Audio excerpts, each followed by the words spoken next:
Our latest instalment in our series about the historical background of the HBO BBC supported Rome drama series from a few years back. It's been a while since I've done one of these because we did the 300 and the 300 Spartans and then other things over the Christmas New Year period. So it was quite refreshing to go back and sit down and think, okay, now I'm on to episode 7, Pharsalia. Sit down, watch this, have a think about it.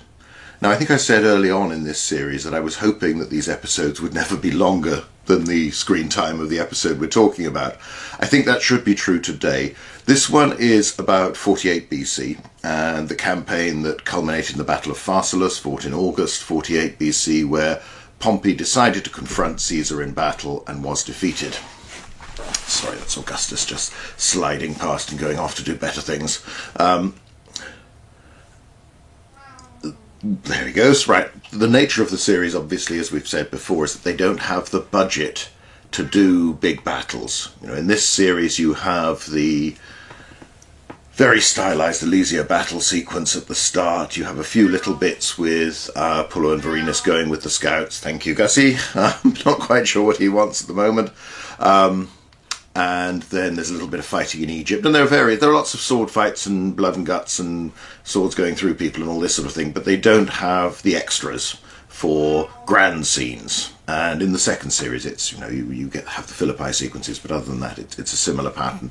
This was not something that the series was equipped to deal with, and it's not really its focus as a result of that. So here you have a key battle, a pivotal battle, the end really of the confrontation between Caesar and Pompey. By the end of the episode, Pompey has been murdered. But it has to be largely done in reported fashion. There are, as partway through, you get these very sort of stylized battle sequences of Roman legionaries fighting each other, all quite close up, intermingled, fighting. It's impressionistic and meant to be nothing more than that. Now, whether they had that assurance or they knew that was how it was going to happen when they were writing the scripts, another matter. I suspect at that stage, because these things have to be completed much earlier, it was probably less certain what resources would be available, so I suspect a fair bit of this would have been decided upon in the course of production and while they were making the thing. And that might explain some of the little oddities. But this is an interesting episode because it deals with these big historical events. It's unusual for this series in that Octavian doesn't appear in it at all, and Mark Antony very, very little. Little bit early on, little bit at the end. So two things have happened. At the end of the last episode, we've had Pullo and Vorenus with a contingent of legionaries. I think it's supposed to be the 13th. They might have been mentioned there, marching out, heading off across the Adriatic to join Caesar's army in Greece. Caesar is heavily outnumbered by Pompey and his drawing not only upon the resources of Italy and elsewhere that he's taken with him, but also of all the eastern Mediterranean, those areas that Pompey had in fact settled in the 60s BC. So where he had a good many connections, most of the leaders, most of the elites in any of these communities were people that he had appointed and approved and therefore owed him a favour, apart from the perception that this is Pompey Magnus, Pompey the Great, he's probably going to win.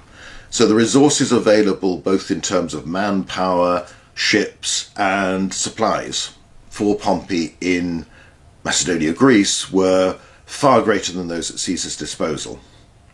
So the strategic situation is this. Pompey has left Italy in the face of Caesar's onslaught in 49, gone to Greece Macedonia, that area, and built up his power, which he's done with great success. And Plutarch talks about the vigour with which Pompey is pushing 60, trains with his men, sets an example, busies himself making sure that everything's being done. He's created this army of more than 40,000 legionaries, large force of cavalry, perhaps as many as 7,000, lots of other allied troops as well, a large fleet to help control the Adriatic, stop Caesar getting reinforcements, or escaping, indeed, should he choose to do that, and build up his power. You know, again, the statement at the time, Sulla potuit ego non potero. Sulla did it, why can't I do it, effectively?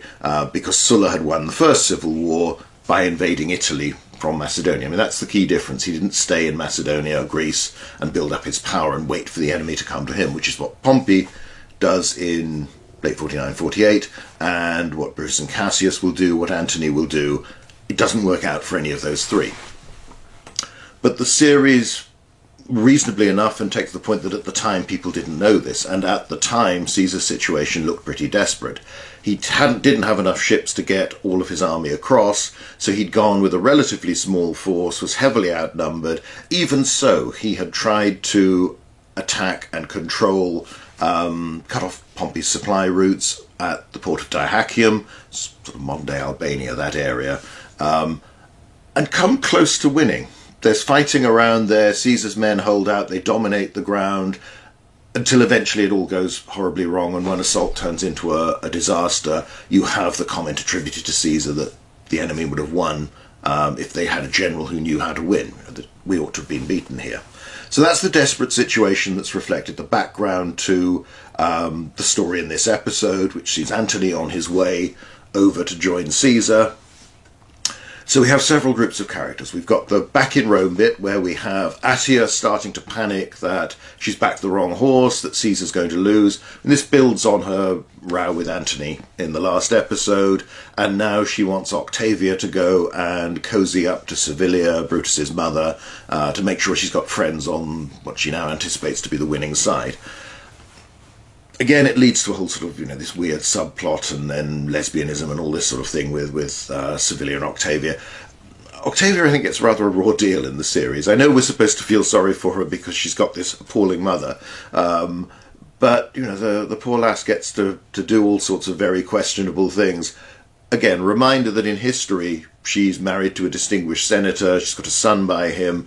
This is not the Octavia that our sources suggest, or that the reality suggests. It's very much a fictional creation, almost as much as Attia, about whom we know next to nothing, but that she didn't do this sort of thing. I think that would have featured in the sources at some point in the propaganda of the times. So it's a little bit strained, it's very soap opera-y, but it's within the characters. You've set up these characters. This is a fictional story set within the context of real events, but it's the story that, understandably enough, is what that's what matters to the series. There isn't really a lot more to it than that. It's basically all about quite why Servilia suddenly has these inclinations and what she's up to and whether this is manipulation. It's all supposed to be that there is this air of sleaze about every aspect of the series and virtually every character within it. I suppose that's an HBO thing. It's some of it you feel this is designed to shock or surprise, or it's an oddity that people, when they're producing stories about the past, and particularly the ancient past, they seem to feel they can get away with stuff that they'd probably be less comfortable putting in a contemporary set story or thriller. Certainly back then, again, it's the influence of series like this, of Game of Thrones, means that lots of stuff that would have been utterly taboo 20, 30 years ago now becomes commonplace. I personally doubt that's a good thing, because I think often then you just end up with this stuff all the time and it becomes very formulaic and just a bit cheap. But anyway, it's not particularly my cup of tea, but that's the way they decided to go.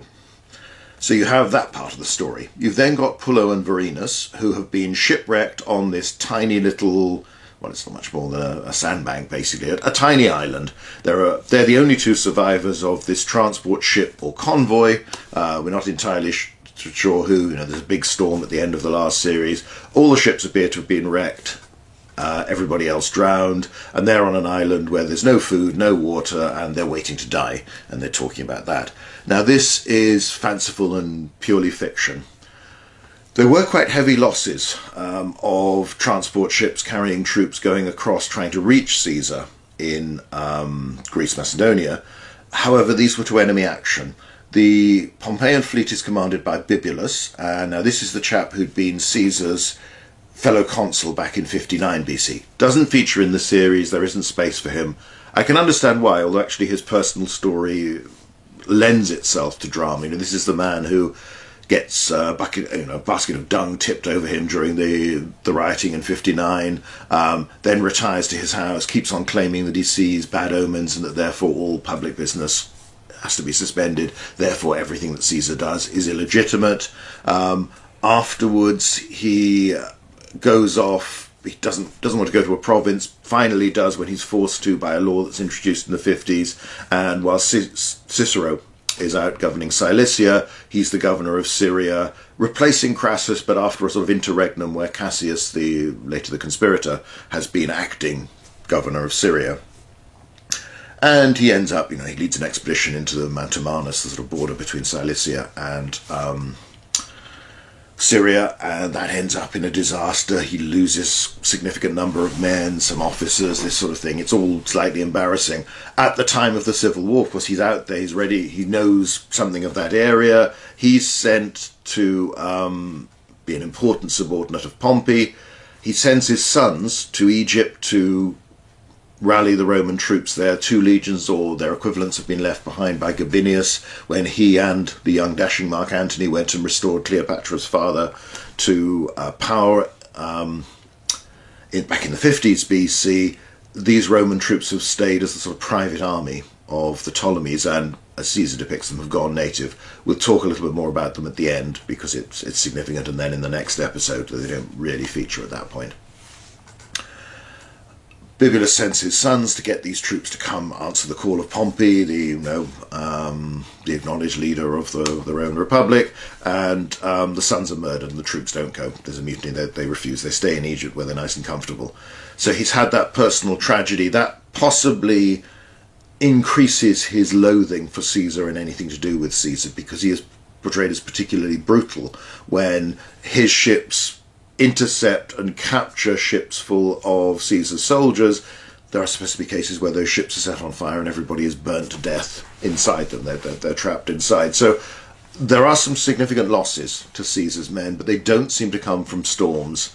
And this whole idea that Mark Antony's convoy is largely disrupted and largely destroyed by the weather, simply that's not the case. Antony got pretty much everybody, as far as we can tell, there. For a few days, he's got a command of 10,000 or so men independently, and that's an interesting thing. That's the biggest independent command he's had so far in his military career. Soon joins up with Caesar, where he becomes an important subordinate. So this whole thing is rather... it's a plot device to have our 2 characters, to focus on them and to allow them to do things later in the episode. It isn't based on history. And this leads to the reason they escape is that they see that the corpses, as they're starting to float in the water, so they make a raft out of dead bodies and manage to get to the coast of Greece that way. I don't know, I'm not going into biology, it's not my field and everything. This seems somewhat improbable, should we say, but that's what they've decided to do in the story. The other group we've got are Caesar, to some extent Posca, and Mark Antony. And the episode really starts with them, where it shows the desperation of Caesar's army. You see some soldiers roasting what look like rats or something like that over a fire. And this does reflect the serious supply problems. Caesar was trying to blockade Pompey's men, but ended up being blockaded himself at Dyrrhachium. It's a sort of Alesia-like situation, but it doesn't turn out as well for Caesar as the episode had in Gaul. And there's talk of them digging up roots and discovering they're edible, even though nobody's ever tried it before. Desperation of this sort, shortages particularly of vegetables and this sort of thing. So that's fine, that's a good stylized representation. Caesar's army is in a desperate situation. Caesar has his back up against the wall, and the nature of the civil war is that if Pompey loses, there are more commanders, there are more big figures like Cato, like Scipio, Labienus, Caesar's former subordinate. There will be people out there who will be able to rally another army. Caesar has subordinates who can get defeated, as Curio does in North Africa, but if Caesar himself loses, and loses decisively, then that's it, because he doesn't have this bigger party, bigger support behind him. There isn't another obvious leader for that group, not at this stage. And it's also partly, to jump ahead, explains the complications after Caesar's murder as to just who's going to take over. So there is this desperation. Caesar has to win and keep on winning. He loses at Dyrrhachium, but is able to retreat with most of his army. He's lost a couple of thousand men, heavy losses for his army that he can't afford, whereas Pompey, who may have had equal or even heavier losses, can absorb them because he's got an army that's twice the size of Caesar's, at least, maybe a bit bigger.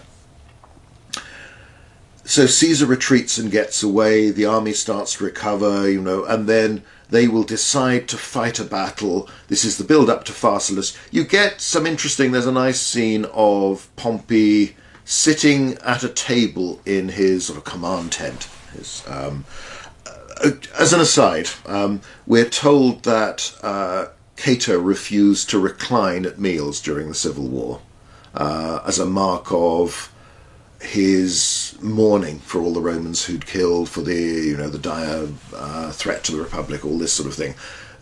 This, they show everybody whenever they're in camp, they sit around a table on benches, on stools, and this sort of thing.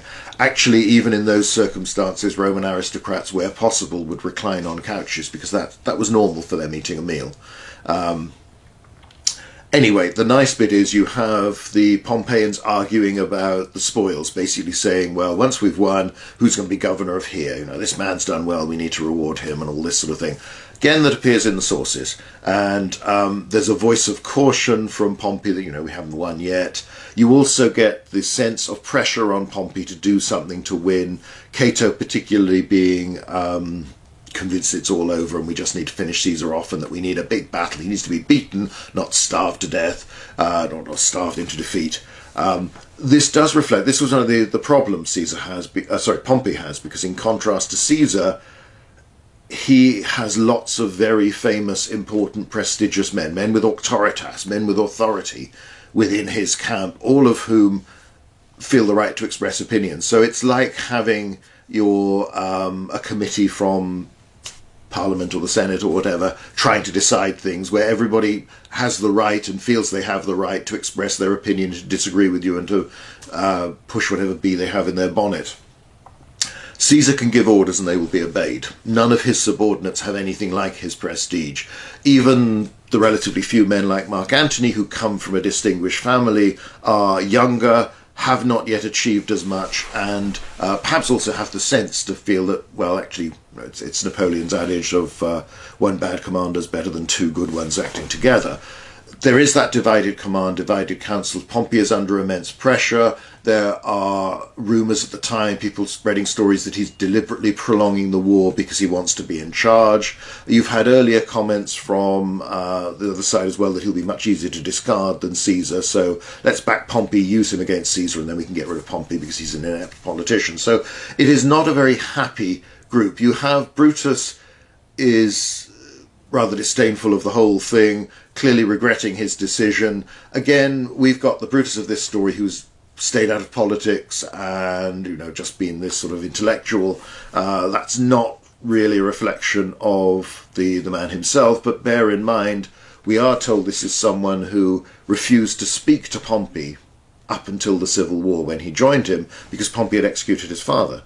So there's all sorts of stuff going on in the background. This is not a particularly happy group of people who like each other, and they have united against Caesar, but they don't necessarily have common cause. And in the end, if the Republic is to continue as the Republic does, everybody there will be a competitor with everyone else for honours, for distinction, for high office. They weren't all there. Cato wasn't present in the camp by this time, and they'd started to spread it, but you'd also have people like Cassius were there and this sort of thing. So it's quite a nice reflection of the strategic situation, and then they represent Pompey being pressured by Cato and others into fighting a battle. You flick over to Caesar's camp. Caesar is surprised at the news that Pompey has formed up his army for battle, and there were, as you usually get before ancient battles, days of the armies close to each other and posturing, forming up for battle, but at enough of a distance, half a mile or so or more away from the enemy, that unless the enemy are really aggressive, you don't have to fight a battle. You can just stare at each other. But if the enemy don't attack you, you can tell your men, well, they're frightened of us. That's why they're not coming. So you should feel better. Have more confidence because we're bound to win. Even the enemy think that. So you have a period of this where Caesar does challenge them to battle and the Pompeians refuse. However, finally, he accepts. Probably, as I say, it's a reasonable enough interpretation of his decision that his heart really isn't in this, and that he's been pressured into it by his senior subordinates who are pretty independent-minded and not that subordinate, by these distinguished men within his faction, his party. Caesar immediately decides, right, sees this as a sort of gift from the gods. I'm going to fight a battle because that's my best chance, otherwise I'm starving. Actually, by this time, when he'd moved to the area around Pharsalus, the supply situation had been greatly relieved. On the way, they stormed and plundered the town of Gomphi, and he'd let the men run wild for a day or so, getting drunk, and generally it's presented by the sources as greatly improving their morale, their condition, but also as they get more food, more water, more balanced diet, they start to recover physically as well. So you have Caesar responding, you have a little conversation, and it's, well, we're outnumbered 3-1. It's probably slightly more than they really were, but nevertheless, that might have been, you could argue that's how they felt they were outnumbered, and it depends. They're about 2-1 in terms of legionaries. They're far more heavily outnumbered in cavalry. It's about 7-1. It depends how you count the allies. Most of the sources dismiss them as pretty ineffective, just there to be slaughtered, and what mattered were the legions. That's partly a political thing. If you're going to win in a civil war, you need to win with true Romans, not with a load of foreigners. And of course, it's in Caesar's interest to present Pompey's army as being dominated by all these wild and woolly foreigners and Easterners and people that are not Roman citizens, are not those who should be involved, but also we're far better than they are, we can just slaughter them. The battle itself, as I say, you don't see other than in these impressionistic scenes. You just see the outcome that they sort of prepare you for. You see the exhausted Caesar and others, and that Caesar's men have won. It's not quite done. In Caesar's account, Pompey was the first man to run away at Pharsalus, certainly of the senior commanders, and basically while the battle's still going on, can see the way it's going, gallops off. That may just be blackening his reputation, in that this is the last thing any Roman commander should ever do. You should never admit you've been beaten. You should try and rally your men, keep fighting, and then withdraw to prepare to fight another day. So we end up with Pompey as a fugitive. He goes and gets his family and comes along. And then this is where our adventure, our sort of romance aspect of the story comes in, where Pullo and Vorenus, who've landed and are in a pretty poor state on the coast. Pompey is heading towards, presumably it's supposed to be Amphipolis, which of course is the wrong side of, of Greece for Pullo and Vorenus to have washed up on the shore there. They should be on the west coast on the earth. Anyway, we don't need to worry too much about geography.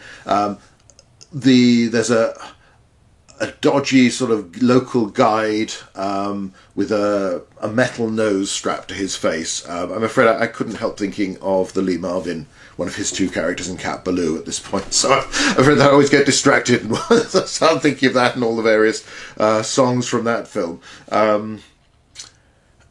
He's obviously plotting to betray Pompey. Pompey doesn't want to rescue these two people washed ashore from a shipwreck or whatever. This fella insists upon it. Pompey's soldiers have already abandoned him. He's just got Cornelia, his wife, and a couple of children, a boy and a girl. I mean, there may have been more of them there at the time, but I'm not worry about that too much. The fellow with the iron nose, I can't remember his name in the plot, approaches Pullo and Vorenus to say, look, we know this is Pompey Magnus, he's pretending to be a merchant. The Pullo is sort of, hang on a minute, don't I know that face? Vorenus has already recognised who it is. And then he says, well, look, let's share the reward. We'll take them prisoner and split the reward, and you can keep the family if you want, and all this sort of thing, and I'll take them. Vorenus, being the sort of guy he is having none of this, has respect for Pompey, and doesn't want some dodgy foreigner dealing with Pompey Magnus like this, so rejects him immediately. This turns angry and exit one man with the steel nose, because you don't mess with Pullo and Vorenus in this series if you want to live to a ripe old age. He then sort of appears to take Pompey prisoner, and they start to travel on. You then have the scene where they explain the Battle of Pharsalus, which I'm very fond of because I think it's a nice touch, even though watching it again there were bits that slightly surprised me that I'd forgotten in my memory. So, Pompey comes up, tries to be nice to Vorenus, talks about, he tells him who he is, that he's now... Again, there's this slight problem with the Latin. He describes himself as an evocati rather than evocatus, the singular. Okay, it bothers me, it won't bother anybody else, but it just bothers me slightly that it's just a little bit sloppy. Anyway, that he's now prefect and all this sort of thing of the 13th Legion, talks about the 13th Alesia, that was a tough fight, Pompey's asking about that, and then Vorenus asks him about Pharsalus, and Pompey starts, again, classic device from a film, think of Ardendorf doing it in Zulu with the bull's head formation and plenty of others, or you get the Oliver Stone Alexander where you have this sort of grand map with these little statuettes to represent the different leaders and units you move around. It's a visual thing. Whether in the ancient world this was as natural as it would seem for us is another matter. When we come on our sort of more serious history talks and we look at strategy, grand strategy, geographical knowledge, and their perception of it is a significant factor within that debate. That's for another day. But anyway, it's quite nicely done. Pompey explains, because that's the basic thing that they've built up in the series, and to some extent it shocked everybody at the time. Pompey outnumbered Caesar at least 2-1. He had 7 times as many cavalry as Caesar. They were fighting in the open with Caesar's right flank in particular exposed, and Pompey had all these cavalry. How on earth was Caesar going to win in this situation? How did he win? Because he doesn't just win, he routs and massacres Pompey's army. So they start talking about this, and it's nicely done because, again, you have this sense of Pompey trying to understand, well, how on earth did I lose this? I did everything right. I was in the right position, the right army, all the advantages. Somehow I lost. And Vorenus is, sharing in this because he goes through it. He says, oh yeah, that's the logical thing to do. That seems natural. So they talk about how Pompey holds, in Caesar, it's one of those few tactical discussions you get in Roman narrative accounts where Caesar talks about Pompey keeps his legionaries, his main line, that are formed, we know from other sources, about 10 ranks deep as opposed to sort of 4 or 5 ranks at most for Caesar's men, possibly as few as 3. So they're deeper formation, they're less well trained, less experienced than Caesar's men, so they remain stationary, waiting for Caesar's men to come to them, at which point, once they're within range, they'll throw their peeler and then wait for Caesar's men to close. The idea is that Caesar's men will charge further than they expected to, their formation will start to loosen, scatter, and therefore they'll be vulnerable. Again, this is something we'll talk about in far more detail when we get on to look at combat and tactics and all this sort of thing, which we will do in due course, but not today. In fact, Caesar's men see what's happening, their commanders take control, the cohorts of the first line halt, reform, and then begin a second charge in good order and close with the Pompeians. And Caesar says that there's a big advantage to advancing in morale terms, that it does add force to your missiles when you throw them. Obviously, if you're running and throw a javelin today, it'll go further than if you're stationary. But also, it's that sense of aggression. You're building up, you feel more confident. It's easier to do. It makes your attack more forceful than just waiting in defense. And generally speaking, Roman tactics are rarely wholly static, particularly against other infantry. If you're facing cavalry, then you might stay where you are in very close formation. But you're normally speaking, even if you let the enemy come close to you at the last minute, you will launch a charge and hit them. You won't meet them at the halt. So he doesn't, that ploy doesn't work for Pompey. Then the other big attack is he's massed 6,000 or 5,000 to 6,000 cavalry on his left flank.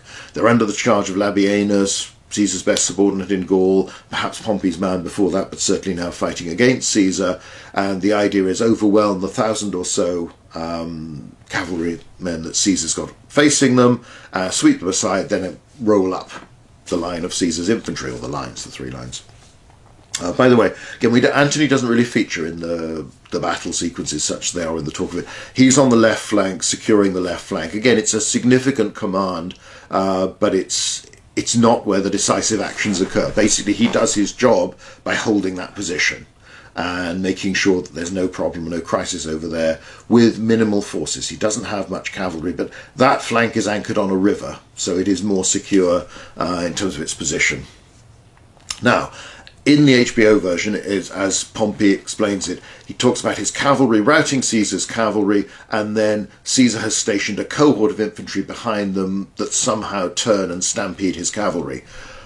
It's something like 5 cohorts. He's taken one from each of the third line of each legion, so it's 5 to 6 or so, because some of the legions have been combined because of lack of numbers and this sort of thing. So there's some doubt, but you're probably talking around about 5 cohorts of infantry. So quite why they've reduced it to 1, I'm not sure. Whether it's just to emphasize that Caesar is outnumbered, this is a small force doing this. What happens is the Pompeians seem to beat Caesar's cavalry. Lots of cavalry, particularly in August in Greece, on a level plain. That's a lot of dust thrown up from the hooves. Lots of cavalry that aren't very well trained, aren't particularly experienced together, seem to merge into one big mass and crowd. What Hollywood gives us every time when they show us cavalry charges, rather than the distinct formations and lines of troops that will allow you to reinforce, keep you preserve, all this sort of thing. You end up with a mass that when these infantry appear and advance and attack the cavalry, which is quite a rare thing, after the victory they seem to be milling around in this mass and they basically stampede them. That seems to be what's happening. Sources talk about Caesar's men being particularly aggressive, using their pila as spears, thrusting at the faces of the horses, at the men themselves, and there is an emphasis on the lack of experience. These are lots of aristocrats from allied communities who volunteered, they're very enthusiastic. These are not well-trained, experienced, disciplined regiments of cavalry. So instead, Pompey's cavalry stampede off, and then Caesar's fourth line, these extra cohorts he's stripped from his third line that have beaten them, are able to do what Pompey had planned to do to Caesar's line. They're able to hit the main infantry line in the flank. That begins to crumble and collapse. Weirdly, in the TV version, Pompey talks about 200 cavalry running away and losing him the battle. It's like the one cohort. I'm not sure whether they're trying to give the idea of small numbers influencing a big thing, whether it's more simply the fact that when, between doing the research for this and actually writing it, that the writer had got the essence in his mind but couldn't remember all the details. And again, it's a script for TV drama, so it doesn't matter. You don't need to be precise about numbers.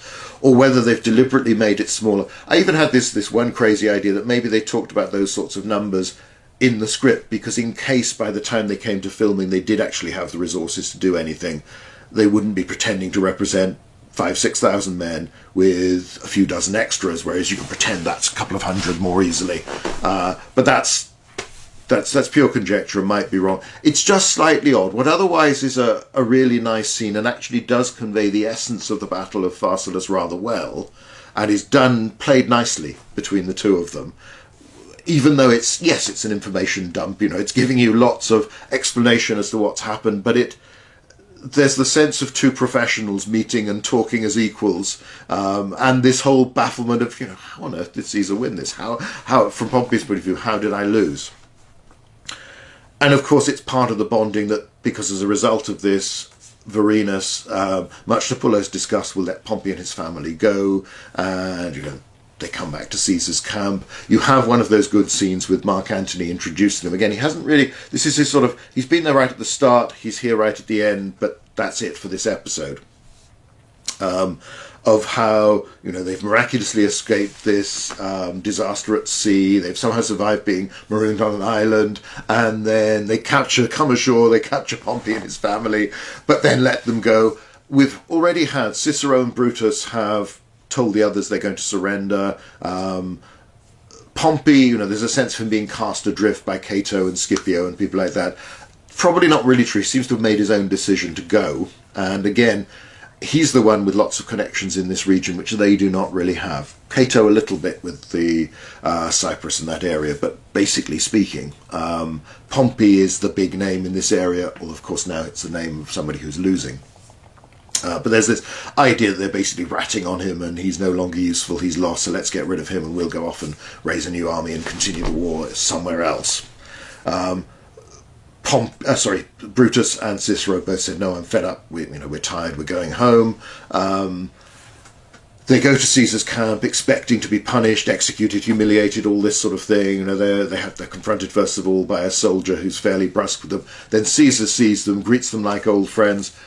There is the tradition that Caesar sent men out to look for Brutus in the aftermath of Pharsalus, because he cared about what happened to him. This is somebody he treated virtually as a son. He's still, the idea you have in the series of the breach with Servilia is not reflected in the sources. That doesn't seem to have happened personally, whatever the political differences. Caesar, of course, is also attributed, according to Suetonius, he's supposed to have looked out at the Pompeian dead at Pharsalus and said, they wanted this, but for my army they would have passed judgment on me. The sense of a reluctant victor, a man who hadn't wanted to fight a civil war, who'd simply wanted to be accepted. Now, you can view this the same as his policy of clemency, where here, this has been paraded from the start, he welcomes them both, they come to dine at the table with his other commanders, again, they're all sitting at benches. It's a fairly raucous gathering. Now, okay, they've just run a battle, but you're sort of given the impression that the Mark Antony of the series is the typical Caesar's man, a rough, tough, hard-drinking, womanizing soldier. Actually, Caesar's command group and staff had a very strong reputation for literary discussion. You have people like Cicero who are composing various works while they're commanding a garrison in the winter quarters in Gaul, and a lot of them wrote. And that aspect of aristocratic culture, yes, they probably did have the booze-ups, but Caesar himself was not a drinker, not one given to lavish meals or feasts, and far more concerned with conversation. So that's slightly, but again, fair enough, and in the circumstances they've just won a great victory. Maybe they're introduced to the table. We'll talk more about in future episodes about how Caesar treats people like Brutus and Cicero and others, and Cassius as well. This clementia, this clemency that he paraded from the start was a big part of marking himself out as different from Sulla and everyone else who'd come before. I'm not the murderer, I'm not the brutal, I want to get the Republic going again. Everyone is my friend, unless I have to fight them, I really don't want to. Come back, let Rome function as it should. I will lead, I will have the honours I deserve, but no more than that. You can see that as cynical, if you want to, and that's really how they play it here. On the other hand, even if it is, it's a very practical thing, because Caesar, again, doesn't have this vast body of supporters from the best families compared to the people who end up with Pompey or the neutrals. He needs to convince enough of the neutrals and enough of the former Pompeians to come back to have a credible-looking regime at Rome with lots of famous names, prominent people, a Senate that's functioning. And from a practical point of view, if he's going to create any sort of regime, whatever he has in mind, he needs that. Whereas the Pompeians feel they can afford to be more ruthless and execute anyone who opposes them. So that's how it ends up with Caesar, bawling out Vorenus for letting Pompey go. I'm the only one who can grant mercy, it's not up to you, that sort of thing.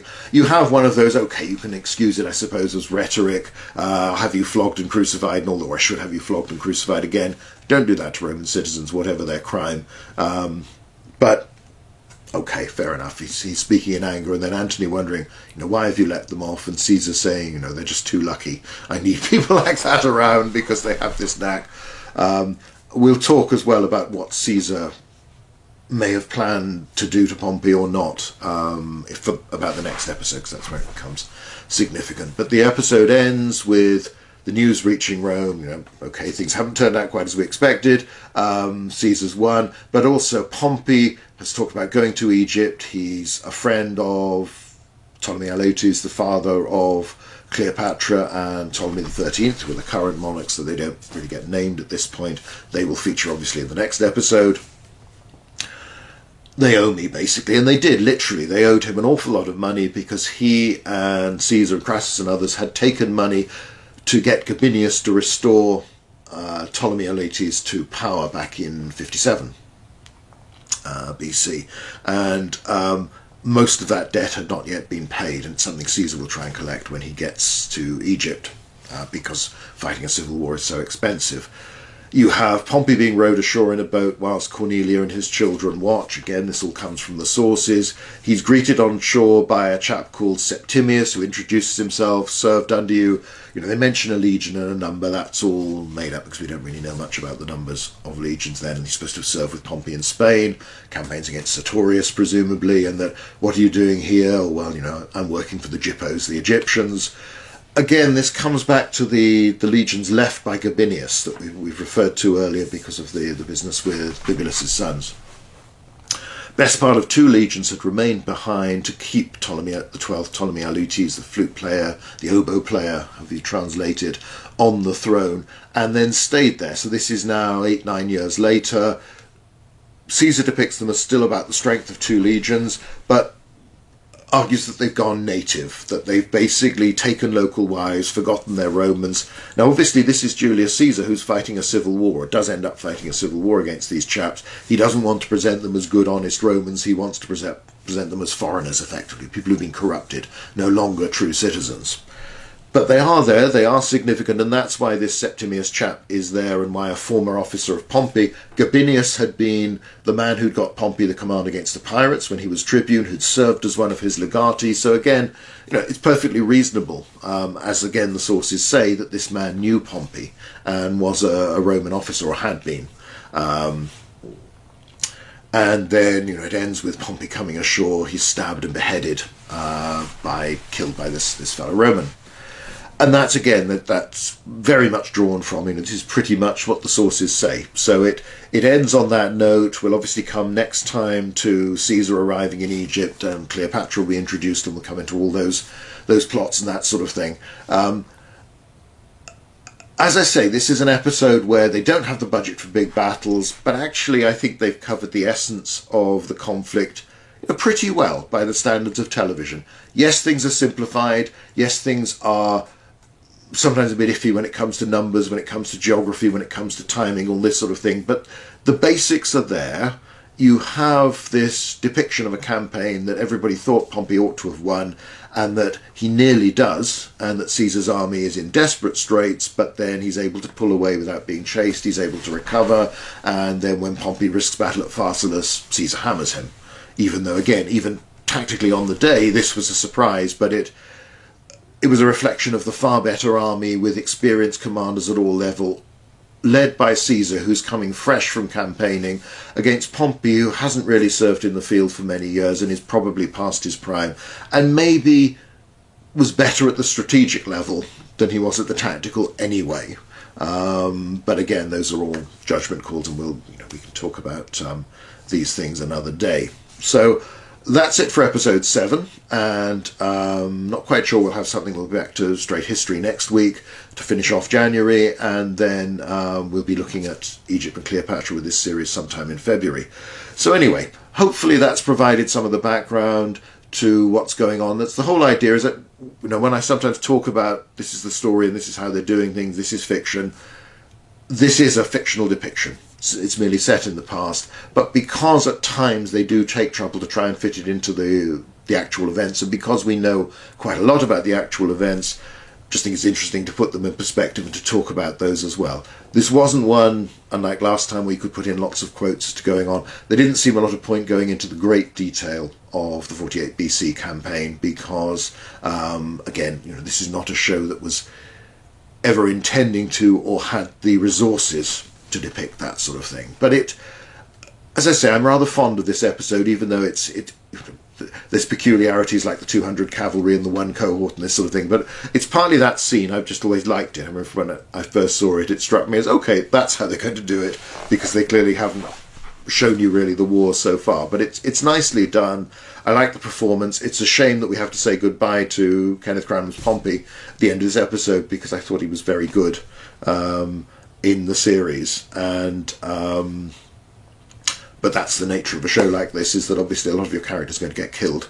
So but it does reflect a change as to how things are working, and of course it's starting to, you get Brutus and Cicero going back to Rome after this. Although we'll have Caesar off in Egypt, more of our characters are starting to get back to Rome, which is really, it's in the, it's obviously the title, but it's where the series I think is most comfortable, is when everybody's there and it's about political and sexual intrigue, basically. So anyway, that's it for episode 7. Thanks for watching.